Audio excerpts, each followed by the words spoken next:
Therapeutic Intent and the Art of Observation. Therapeutic Intent. The idea that consciousness can have a direct effect on a living organism is an ancient and culturally universal belief. The shamanic cave art of Altamira, Tres Phrases, and Lacox presents compelling testimony that our genetic forebears had a complex view of spiritual and physical renewal, one that has survived to the present unchanged in at least one fundamental respect: therapeutic intent. The intent to heal either oneself or another, whether expressed as God, a force, an energy, or one of many gods, has consistently been believed to be capable of producing a therapeutic result. Why? The answer must surely be that regardless of ideology or religion, culture or race, the manifested result of therapeutic intent has compelled belief. It has survived and been used for thousands of years because people got better and various therapeutic energy practices seemed worth preserving for generation to generation. This can be said while still acknowledging that many people get well simply because of the self-correcting nature of nature, or to a more limited degree, recover as a result of psychological self-regulation, psychophysical self-regulation. And from at least the 3rd millennium BC on, many more have regained their health because of the intervention of their civilization's health system. The high civilizations of the past, like those of the present, possessed a very sophisticated armamentarium. How they got it holds lessons worth learning today as we seek to unravel the mystery of healing. Modern scientists and clinicians have attained their understanding largely through instruments that quantify. Indeed, that is our age's hallmark. The systems of the past had only human observation and clinical experience to guide them. Yet Egyptian pharmacology is demonstrated in the Ebers, Smith, and Cahun papyri medical texts dating to 2500 BC. Was astonishingly sophisticated. Physicians knew about 1/3 of the botanicals listed in the modern pharmacopoeia, a figure made even more impressive by the fact that Egypt is essentially a desert with a thin lifeline of green along the Nile. Equally significant, they used these botanicals for the same purposes for which we employ them today, as well as incorporating naturally occurring antibiotics into their practices. Nor were the Egyptians alone in these attainments. The Sumerians, in what is now Iraq, for instance, also possessed a sophisticated practical health system. Cuneiform records from the Nippur Valley makes this point. It is a conceit to believe that until modern Western technological medicine developed, there were no meaningful therapeutics. It is a conceit to believe that until modern Western technological medicine developed, there were no meaningful therapeutics. Two examples, both from Egypt, give some sense of the flavor and the subtlety of the achievements attained by these ancient approaches to health. To avoid a variety of intestinal and other bacterial-based disorders that initially plagued their crowded communities, dynastic Egyptian workers on the Giza pyramids and at other sites were, at the recommendation of Pharaoh's physicians, fed a diet emphasizing radishes, onions, and garlic. To the archeological community and the other scientists who teased this out from ancient references, the diet seemed just another ungrounded magical peculiarity from the past. The worldwide explosion of medical research, which resulted largely from the demands of World War II, however, began to reveal a different story. Although this research had nothing to do with Egyptology, it explained how relevant that ancient diet really was, and how important it is to explore the the implications of ethno-historical source material from an interdisciplinary perspective. In 1944, American researchers Peterson and Fisher reported on the theambacterial properties of onions and other vegetables. In 1946, Rao and Venkataraman of India and the Toscana in Spain published on the natural antibiotic principles of garlic. A year later, Ivanovics and Hoviath in Hungary, and Smith and Carey and Carrer in Switzerland described the naturally occurring antibacterial substance in radishes, which the Hungarians named raffanin. The Petri Papyrus described the procedure used by Egyptian physicians to determine whether a woman was pregnant and the sex of their unborn child. It says, "You must put wheat and barley in a cloth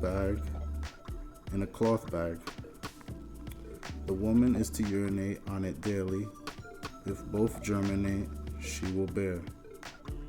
If the wheat germinates, she will bear a boy. If the barley germinates, she will bear a girl. If neither germinates, she will not bear."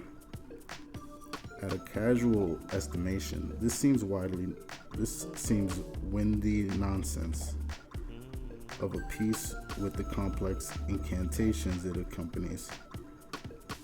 In 1927, however, two Germans, Aschheim and Zondek, developed a test using urine, which they claimed to be 95% accurate in determining pregnancy in the first 8 weeks.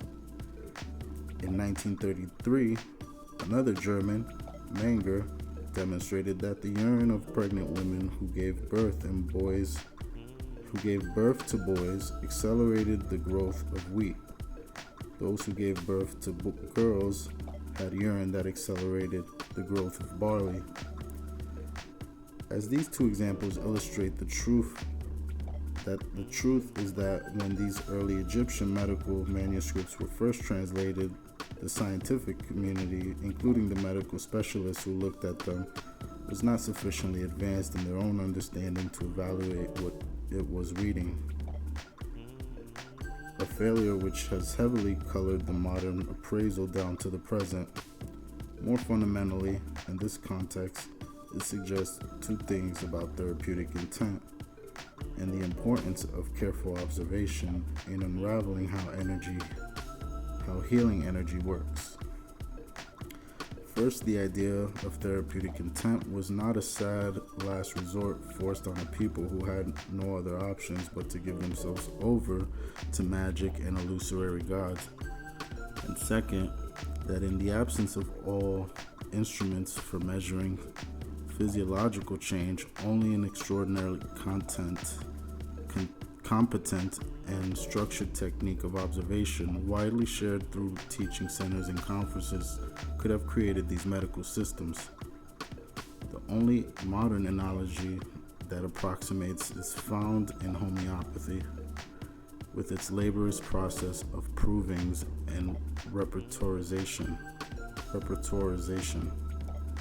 This is important because if the Egyptians and the Sumerians were correct in their observationally developed physical treatments and pharmacologies, a reality demonstrated by modern technological research, perhaps we should be more respectful of their observations concerning the therapeutic power of consciousness.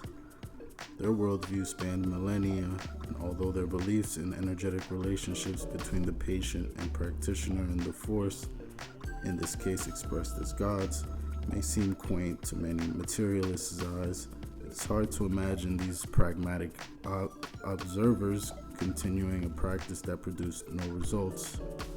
A conclusion that becomes even more compelling when one considers three health systems from antiquity which are still living and vital: the Chinese, the Tibetan, and the Ayurvidic. Technological medicine finds its central metaphor in competition and struggle. This view of illness sees the body being overwhelmed by alien external forces, not as in the Eastern systems, the results of imbalances in life energies, with little differentiation between mind and body. Indeed, only recently and partially for the West has nature become a partner.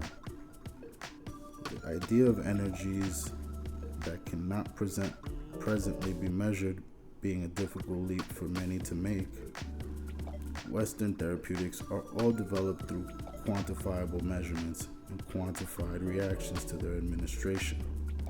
Psychiatrist and Oriental medicine specialist Leon Hammer contrasts this with the Chinese view that qi shall be known only as it manifests itself, as it materializes either physiologically or pathologically.